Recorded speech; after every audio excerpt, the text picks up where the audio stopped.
guys ready? Yeah. Okay. Well, appreciate everyone coming here today. What I would first like to start by saying is that the legislative history to property tax in this building is over a decade, right? And we have a lot of lessons learned, things that do work and things that don't work.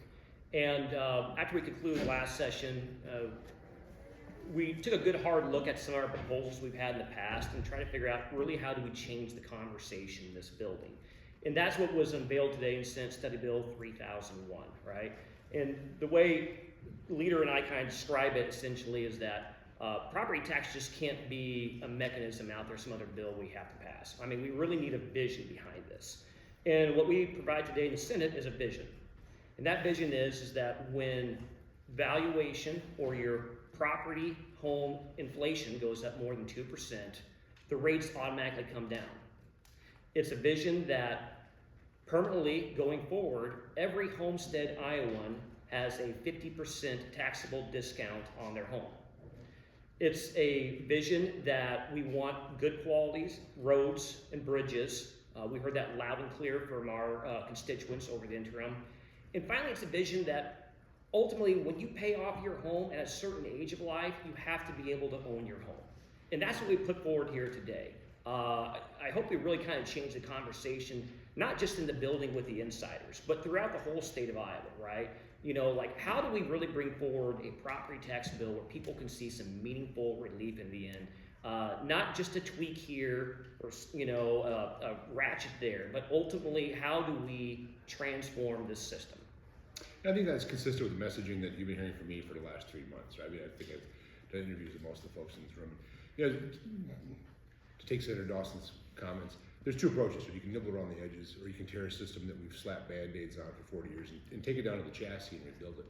And Iowans expect us to take it down to the chassis and rebuild it, and that's what Senate Republicans have done. That's what Ways and Means Chair Dan Dawson has done. He's put a lot of work and time and effort into this to arrive at that stripped down version, look at what we can do then and rebuild it back up from there to provide equity and fairness in the system. Do you guys have a fiscal impact yet on the bill? No, not yet. That always comes once we produce it out of committee here. And this will be just like last year, right? We went through 3 different versions, and we were always very cognizant last year of getting a bill out there, getting feedback, and then once we get that feedback, start to move it then through the process, right? As you all witnessed last year, we went through 3 different versions of that. And, and what you see here is actually really a continuation of last year, except for now we have a little more time during the interim to actually kind of really think through some of that feedback a little bit. So my goal is methodical, but purposeful as we move this forward, right? I'm not gonna be running this out to a subcommittee next week and trying to sling it on over there because, as the leader said, if we're going to tear this thing down and chassis and rebuild it back up, we got to do it right. And I really just think that it's important as well, too, to, have Iowans weigh in. Like I said before, there's only so many levers you can move on property taxes unless you're willing to make big changes. And I think that's what we proposed here in the bill that we're pushing forward to our Iowans today. If you are a smaller community, older houses, a lot of older folks, how are you impacted? Yeah, so, ultimately, this goes back to the whole issue with the rollback, right? What we see in Iowa right now is like our hardest hit communities because of the rollback is rural Iowa, property poor Iowa, right?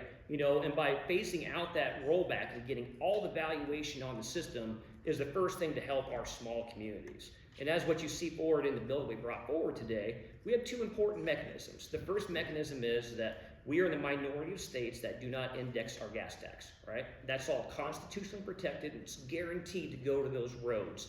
And the majority of the revenues in the gas tax go to our local government. And so that's the first thing we provide forward here.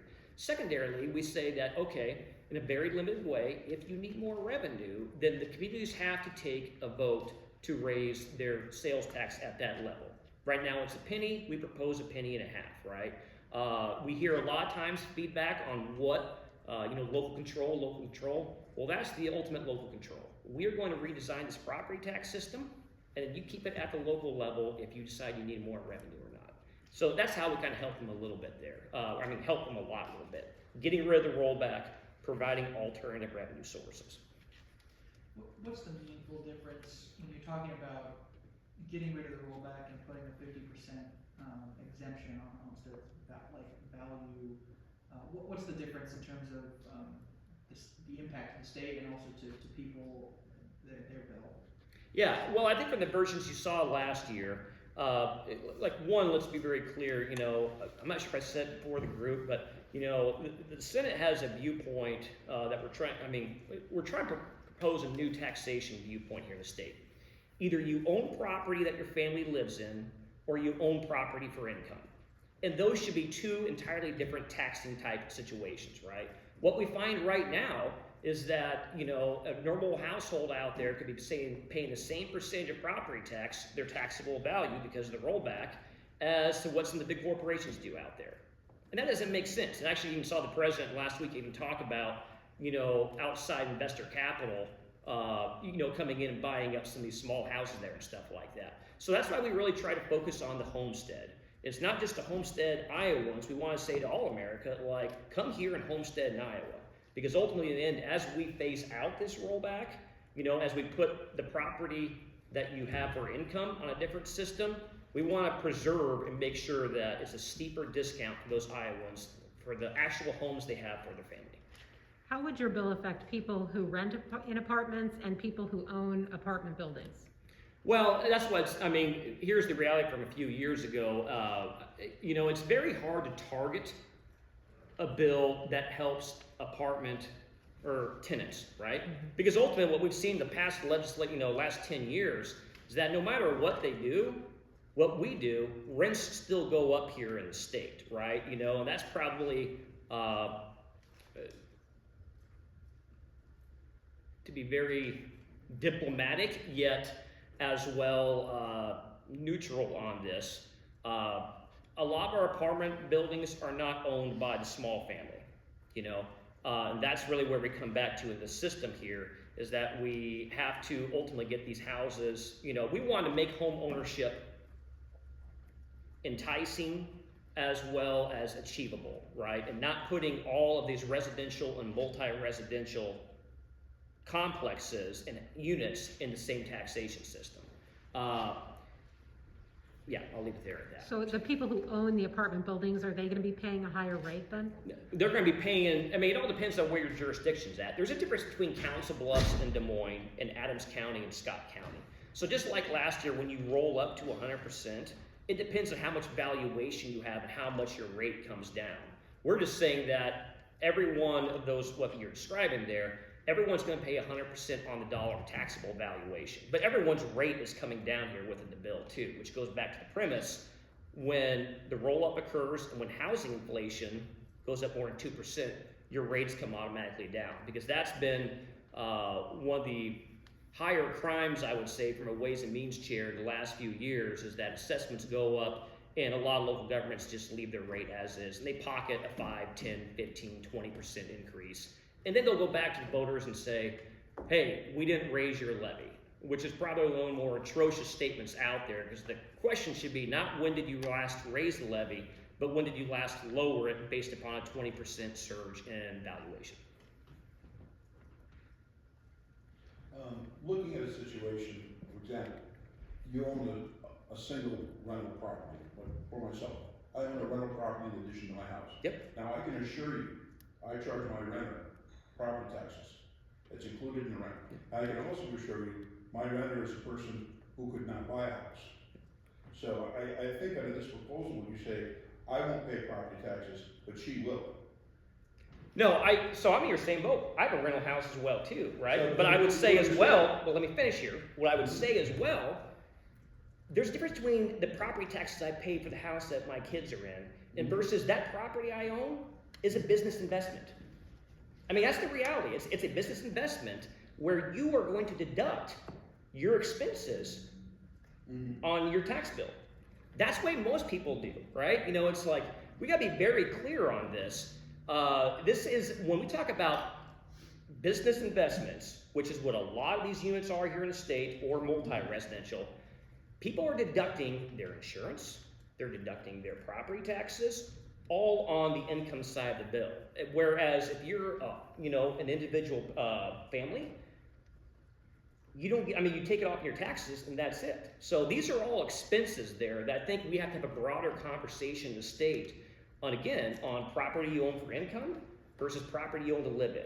I'm in the same situation too, but that is the viewpoint that we have, is that there should be two different types of taxations out there. You certainly deduct some of the expense, but I mean, you don't get 100% deduction, so I mean, ultimately, that renter who's not in a situation to buy a house is I think on your proposal gonna wind up paying property tax whereas I don't.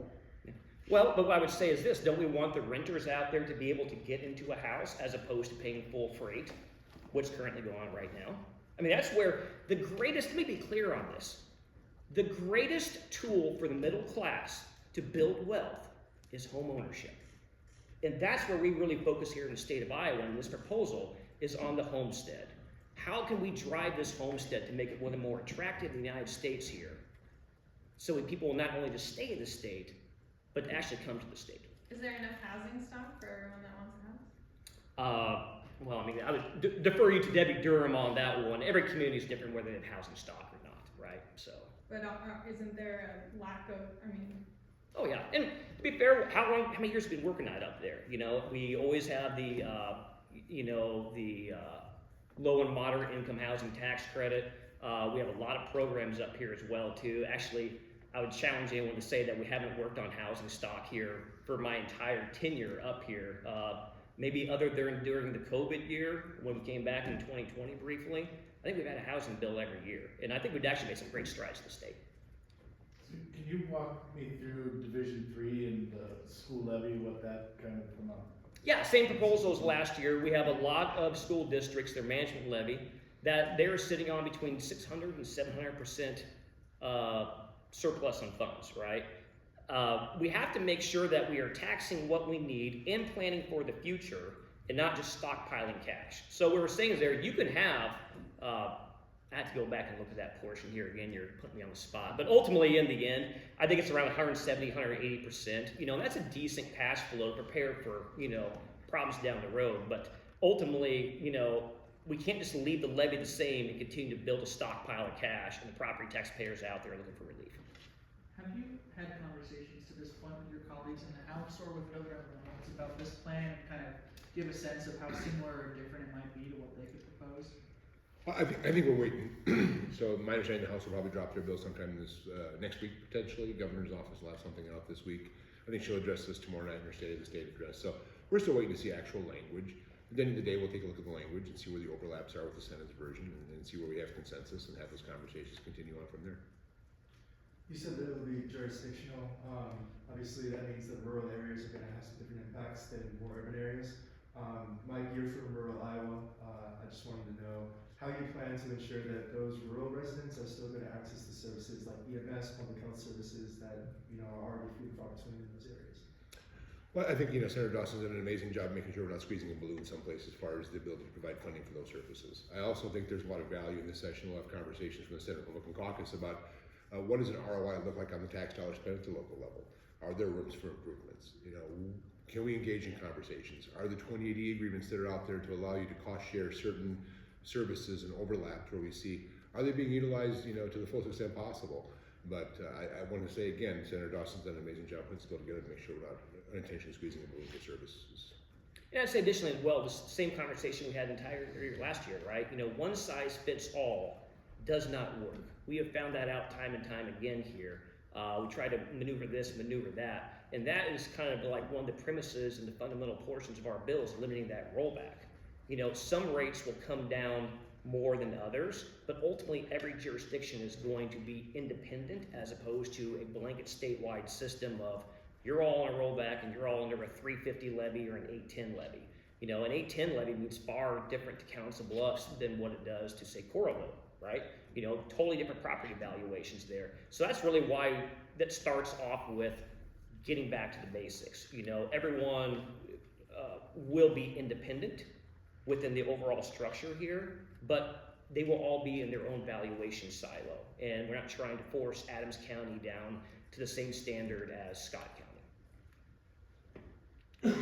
Last year, you and your counterpart on the House Ways and Means Committee jointly issued a draft. Can you talk about why you decided to go it alone rather than try to come up with a House and Senate bill that could be released at the same time? Oh, no, I mean, simply, like, we have, you know, Chairman Coffin and I, we've had great conversations, or not chairman anymore, he's the majority leader. But new legislature, new tax leadership over there. And I think, you know, just like we see in the government, everyone wants to bring some independent ideas to the table. There's nothing frictious about it or anything. And, you know, I've been very open last year, like, the Senate can't think of everything. We think of a lot. But, you know, I think there probably is some value a little bit to everyone bringing their own homework to the table and then figure out as we go through these next few weeks and months where we can make that deal in the end. Alright, I think I'm gonna cut it off there, guys. Thank you.